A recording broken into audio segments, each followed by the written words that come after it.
Pemirsa, bertemu lagi di channel Indonesia Maritime News. Kali ini kami menyajikan informasi tentang Pelabuhan Tanjung Priok berkaitan pencapaian kinerja di tahun 2022. Apa saja yang telah dikerjakan atau sedang dikerjakan dan planning di tahun 2023 apa yang akan mereka lakukan. Mari kita simak penjelasan Kepala Otoritas Pelabuhan Tanjung Priok, Kapten Handoko. Selamat menyaksikan.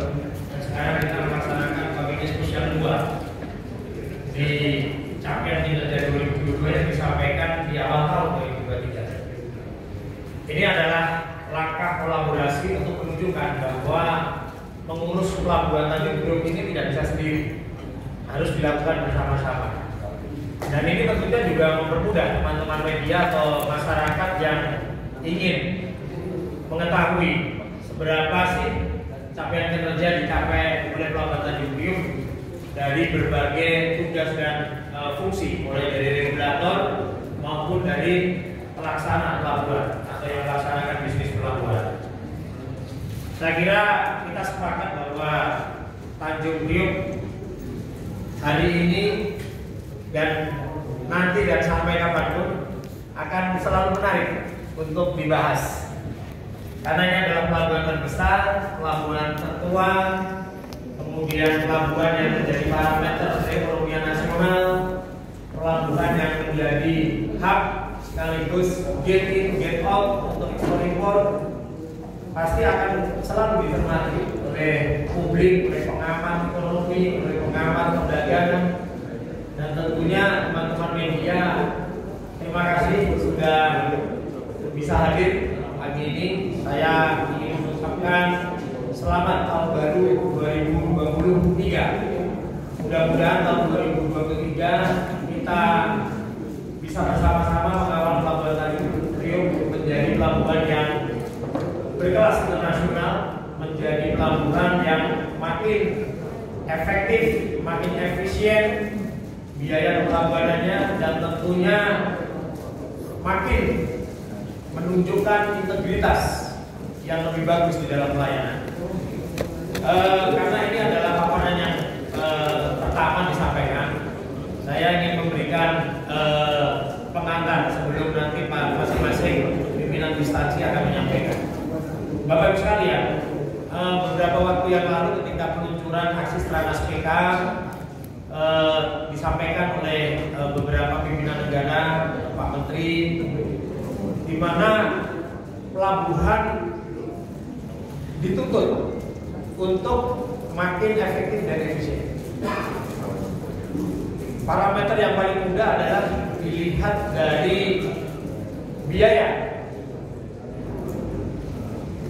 atau tarif yang semuanya itu kalau dikumpulkan menjadi biaya logistik. Nah, kalau kita bisa melakukan efisiensi itu dengan kecepatan layanan, kemudian juga memangkas biaya-biaya yang tidak perlu, kita pastikan bahwa yang dibayar adalah yang ada servisnya, itu akan makin efisien. Kemudian didukung dengan apa yang tadi sudah kita tanda tangani bersama oleh para pimpinan instansi, yaitu zona integritas. Memang tidak mudah merubah culture, merubah budaya, itu ada PR kita bersama.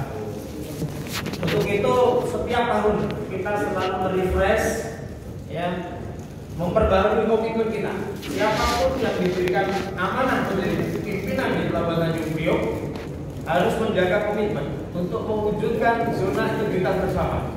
Untuk itu mengawali tahun ini tadi kita awali, disaksikan bersama para pimpinan instansi dan tentunya disaksikan oleh para stakeholder bahwa zona integritas terus kita wujudkan agar biaya logistik makin efisien. Kemudian yang kedua, efisiensi itu juga bisa dicapai kalau kita menerapkan layanan yang lebih cepat, yang tidak perlu harus bertatap muka. Itu dilakukan dengan layanan berbasis digital. Maka tahun lalu Kantor Otoritas Pelabuhan Utama mencanangkan Pelabuhan Tanjung Priok tagline-nya adalah smartphone. Smartphone ditandai dengan menggunakan layanan-layanan yang lebih cepat dengan digitalisasi. Nah, untuk itu nanti kita akan membagi tugas ini. Jadi nanti kami akan sampaikan khusus untuk program nasional logistik ekosistem yang berbasis digitalisasi nanti akan kami sampaikan. Nanti khusus untuk capaian kinerja terminal, throughput daripada kargo, kunjungan kapal, nanti Pak Sabadan, ada Pak GM, Pak Hadi yang akan jelaskan supaya tidak overlap. Sedangkan yang lainnya nanti akan support dengan data sesuai dengan fungsinya masing-masing. Rekan-rekan dari kantor Bea Cukai akan menjelaskan kinerja, bagaimana custom menjadi garda terdepan melindungi negara dari barang-barang ilegal. Begitu juga teman-teman dari karantina, pertanian maupun karantina perikanan, kemudian juga dari imigrasi tentunya sebagai border, tentunya kita juga melindungi negara kita dari kunjungan orang-orang yang ilegal.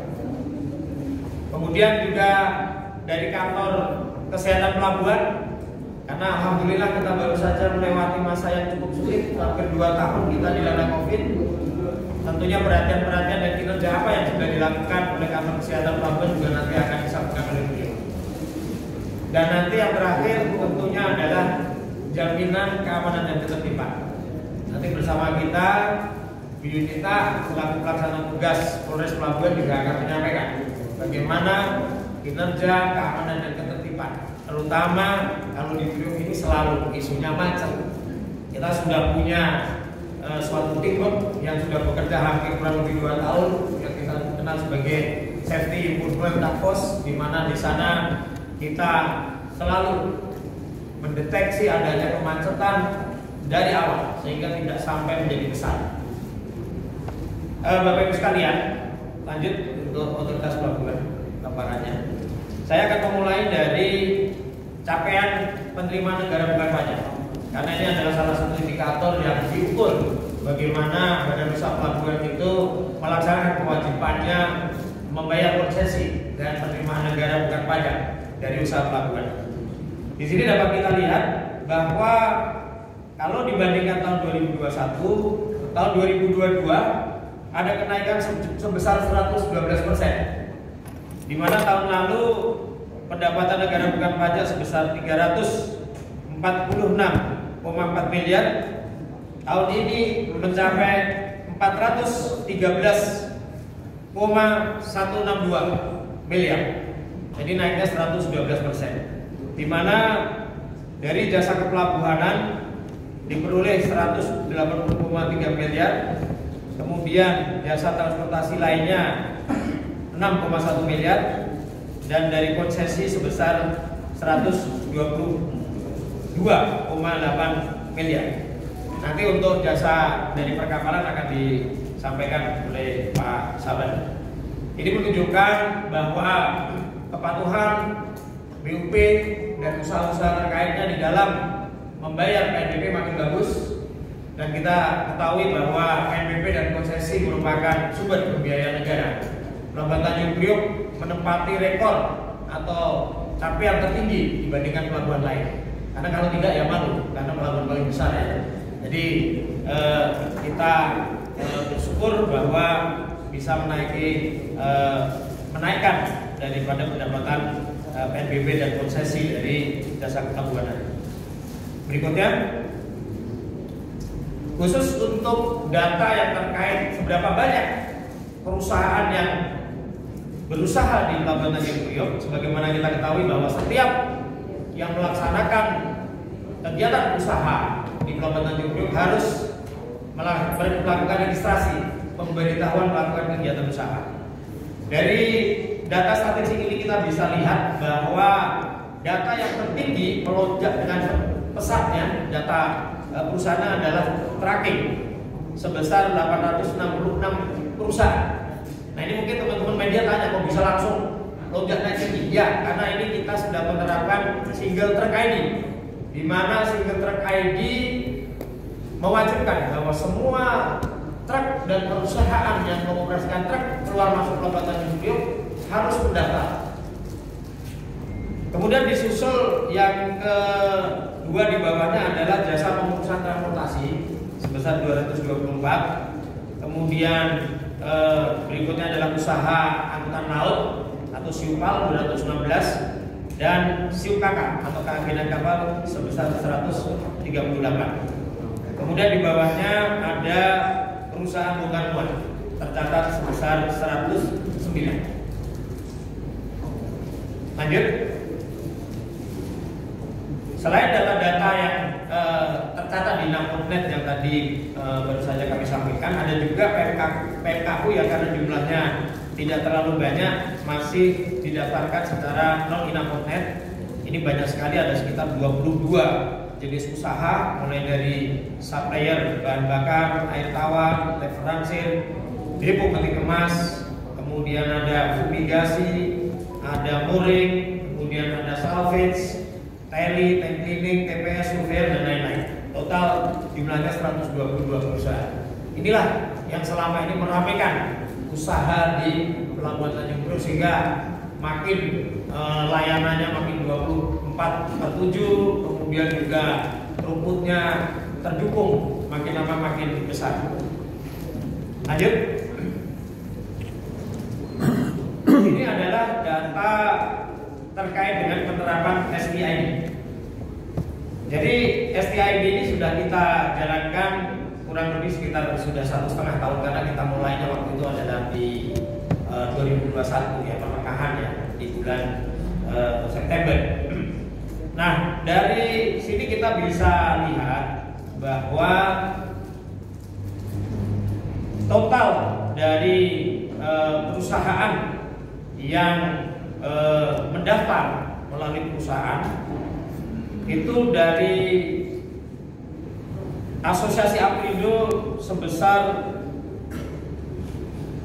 1.309. Kemudian dari Angsuspel sebesar 1.573. Kemudian dari Klub Indo sebesar 6.000, dan dari mendaftar mandiri kurang lebih sekitar 4.937. Adapun yang sudah dikeluarkan STID itu total sebesar 24.776 kendaraan. Mungkin figurnya akan lebih jelas di slide berikutnya ya. Ya, di sini kita bisa lihat bahwa jumlah keseluruhan kendaraan yang sudah terdaftar di sistem digitalisasinya Pelindo ya melalui STID Center sebanyak 24.933 kendaraan, baik jenisnya kontainer maupun non kontainer. Jadi ini adalah capaian, salah satu keberhasilan yang menurut kami luar biasa yang dilakukan oleh Pelindo, karena sudah bisa menjawab berapa sih sebetulnya truk yang keluar masuk di Pelabuhan Tanjung Priok itu sebesar 24.933. Nah ini kalau dipecah jenisnya, yang kontainer itu jumlahnya adalah 23.330. Sementara yang non kontainer 1.603. Nah kalau kita berbicara bagaimana Pelabuhan Tanjung Priok mengantisipasi over dimension overload, ya, ini bisa kita tracking dari sini. Karena STID sekali lagi ini terhubung dari sistem gate atau kelaikan kendaraan yang dimiliki oleh instansi uji gate. Ini makin lama makin akan kita tingkatkan kemampuan deteksinya, sehingga tidak ada lagi kendaraan ke depannya yang tidak laik, kemudian yang odol itu masuk Tanjung Priok. Kita mau dukungannya ini semua. Ini merubah culture yang tidak mudah, ya, karena di jalan-jalan kita ketahui kadang-kadang odol juga masih ada. Baik, lanjut berikutnya. Nah ini terkait dengan program driver ID. Kalau tadi kendaraannya terdaftar, sekarang drivernya harus terdaftar, supaya nanti kalau kita melakukan sistem tracing, ya, kontainer yang keluar dari Pelabuhan Tanjung Priok mau dibawa ke Semarang, mau dibawa ke Solo, mau dibawa ke Surabaya, itu bisa kita deteksi melalui Android atau saluran mobile yang dimiliki oleh driver. Makanya driver kita datang. Nah ini baru jalan 1 bulan ini. Ya, baru jalan 1 bulan. Yang mendaftar sudah 39 tracking company, dan driver yang terdaftar sudah 634. Nah saya minta bantuan ini ke teman-teman media. Ini kita sosialisasikan sama-sama. Ini memang masih sifatnya himbauan, tapi nanti pada satu titik akan kita wajibkan Pak, seperti STI ini dulu. Karena kalau orang Indonesia ini perubahannya mesti kayak lampu besi, panas dikit. Nah, baru nanti udah diwajibkan. Nah, nanti kita minta dukungan dari teman-teman kepolisian supaya nanti yang tidak punya driver ID, ya lama-lama nanti mulai dari diingatkan pelan-pelan sampai akhirnya nanti akan ada sanksi. Kira-kira seperti itu ya langkah ke depan ya rekan-rekan media. Baik, berikutnya terkait dengan kalau ditanya berapa sih jumlah TKBM, tenaga kerja bongkar muat? Karena TKBM selalu menjadi isu ya. Intinya begini, pemerintah ingin TKBM ke depan makin sejahtera, terbayar honornya atau gajinya sesuai dengan standar UMR, kemudian juga terbayar jaminan kesehatannya, jaminan tenaga kerjanya. Makanya nggak boleh lagi TKBM nggak terdaftar, harus terdaftar. Karena dari situ kantor otoritas pelabuhan utama dan Perindo bisa kontrol siapa sih yang bekerja. Nanti kita bisa linkkan ini ke seluruh PBM dan semua terminal. Shift 1 siapa yang bekerja, berapa geng, shift 2 berapa geng, shift 3 siapa yang bekerja, berapa geng, akan bisa kelihatan di sini. Sehingga itu akan makin mudah memonitor seluruh TKBM yang jumlahnya kalau kita lihat di sini yang didaftarkan melalui Koperasi Karya Senjata sebanyak 2.213 dan dari Terminal Kalibaru sebesar 822. Jadi kurang lebih ini jumlahnya kurang lebih hampir ini ya, kurang lebih hampir 3.000-an sih ya, nanti TKBM kita. Lanjut. Berikutnya digitalisasi yang paling best, yang paling baru ya.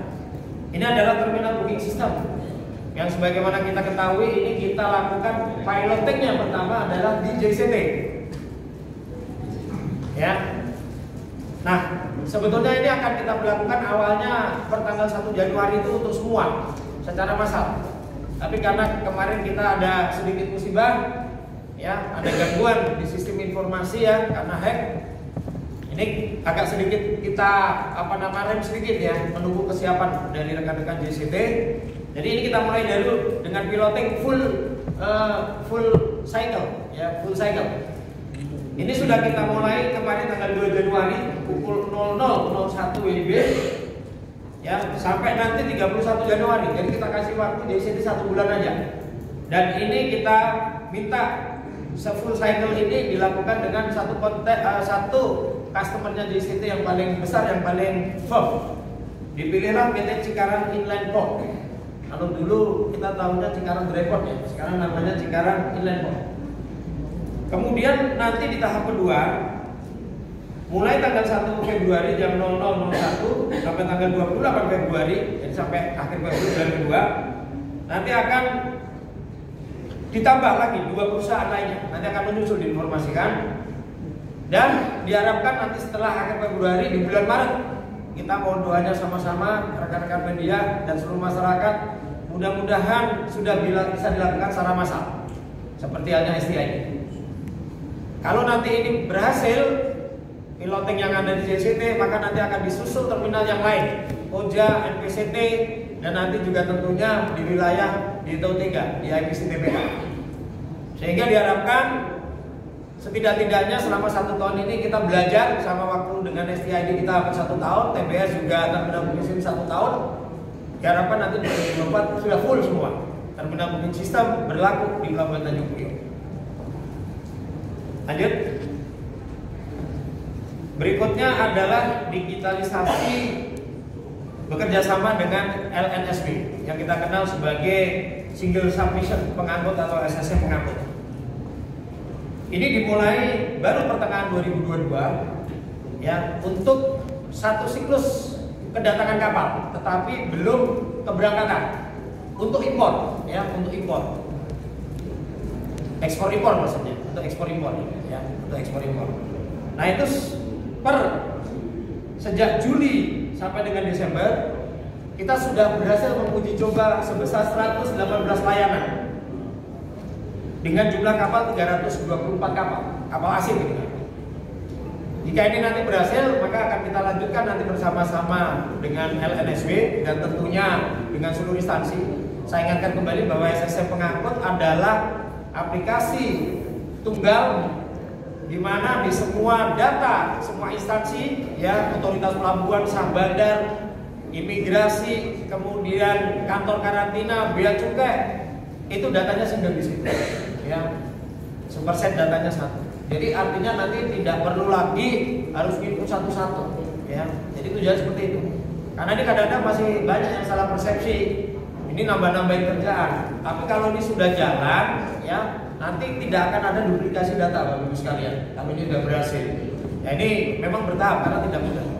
Nah, nanti kalau ini berhasil, kita masuk nanti ke domestik yang kita kenal sebagai manifest domestik. Ini belum bisa saya sampaikan manifest domestik karena baru kita mulai kurang lebih 3 minggu manifest domestik. Tapi nanti mudah-mudahan di 2023 ini makin bagus. Jadi ada SSM pengangkut untuk ekspor impor, kemudian ada SSM pengangkut juga untuk yang manifest domestik. Lanjut. Nah, ini tadi datanya yang saya sampaikan. Jadi total sudah ada 118 layanan sampai bulan Desember 2022 dan 324 kapal, ya. Lanjut. Dan ini adalah perusahaan-perusahaan pelayanan dan keagenan ekspor impor, ya, untuk kapal asing, MLO yang sudah melakukan piloting SSM pengangkut. Jadi ini langkah bertahap yang dilakukan pemerintah untuk mempercepat layanan dan tidak terjadi duplikasi, sehingga seperti nanti DO online, manifest itu bisa kita tarik datanya dengan lebih mudah. Next. Baik, saya kira demikian dari kantor Otoritas Pelabuhan Utama Tanjung Priok. Demikian, semoga dapat memenuhi kebutuhan informasi dalam mencapai kebahagiaan hidup Anda. Saya M. Arifin Mukendar. Sampai berjumpa kembali. Wassalam.